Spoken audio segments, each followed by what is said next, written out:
নমঃ শিবায়। 2026 সাল কন্যা রাশির জাতক জাতিকাদের জন্য মিশ্র সম্ভাবনার এক বছর। শনি এবং বৃহস্পতির অবস্থান আপনার জীবনে যেমন শৃঙ্খলা আনবে, তেমনি কিছু ক্ষেত্রে ধৈর্যের পরীক্ষাও নেবে।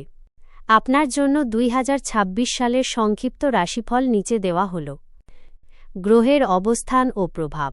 এই বছর শনি আপনার সপ্তমভাবে মীন রাশি অবস্থান করবে, যা অংশীদারি ব্যবসায় প্রভাব ফেলতে পারে। অন্যদিকে বৃহস্পতি আপনার একাদশ ও দ্বাদশ ভাবের মধ্যে যাতায়াত করবে, যা বছরের দ্বিতীয়ার্ধে আর্থিক লাভের পথ প্রশস্ত করবে। রাহুর অবস্থান আপনার ষষ্ঠভাবে হওয়ায় শত্রু দমনে আপনি সফল হবেন। কর্মযোগ ও বিচার।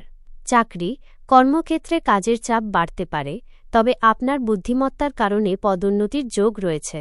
সহকর্মীদের সাথে সদ্ভাব বজায় রাখা জরুরি। ব্যবসা, নতুন কোনো বিনিয়োগ করার আগে অভিজ্ঞদের পরামর্শ নিন। বছরের মাঝামাঝি সময় ব্যবসায়িক মন্দা কাটতে শুরু করবে।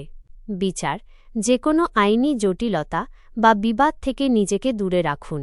মাথা ঠান্ডা রেখে সিদ্ধান্ত নিলে বছরের শেষে বড় কোনো সাফল্য আসতে পারে। প্রেম ও দাম্পত্য। প্রেমের ক্ষেত্রে এই বছরটি একটু সচেতন থাকার, ছোটখাটো ভুল বোঝাবুঝি থেকে দূরত্ব তৈরি হতে পারে। বিবাহিতদের জন্য বছরের শেষ ভাগটি অত্যন্ত সুখের হবে। অবিবাহিতদের বিয়ের যোগাযোগ আসতে পারে। লটারি ও ফাটকা। কন্যা রাশির জাতকদের জন্য এই বছরটি ফাটকা বা লটারিতে খুব একটা অনুকূল নয়, তবে মে এবং সেপ্টেম্বর মাসে কিছু আকস্মিক প্রাপ্তির যোগ রয়েছে। বড় কোনো অঙ্কের ঝুঁকি না নেওয়াই বুদ্ধিমানের কাজ হবে। শুভ নির্দেশিকা। বিষয়, শুভ উপাদান, শুভ সংখ্যা 5, 6 এবং 2। শুভ রং, সবুজ, সাদা এবং পান্না রং। শুভ দিন, বুধবার এবং শুক্রবার। প্রতিকার ও উপায়। 2026 সালকে আরও মঙ্গলময় করতে নিচের উপায়গুলো মেনে চলতে পারেন। 1. প্রতি বুধবার গণেশ মন্দিরে লাড্ডু বা দূর্বা ঘাস অর্পণ করুন। 2. ওম নমঃ শিবায় মন্ত্রটি প্রতিদিন 108 বার জপ করুন। 3.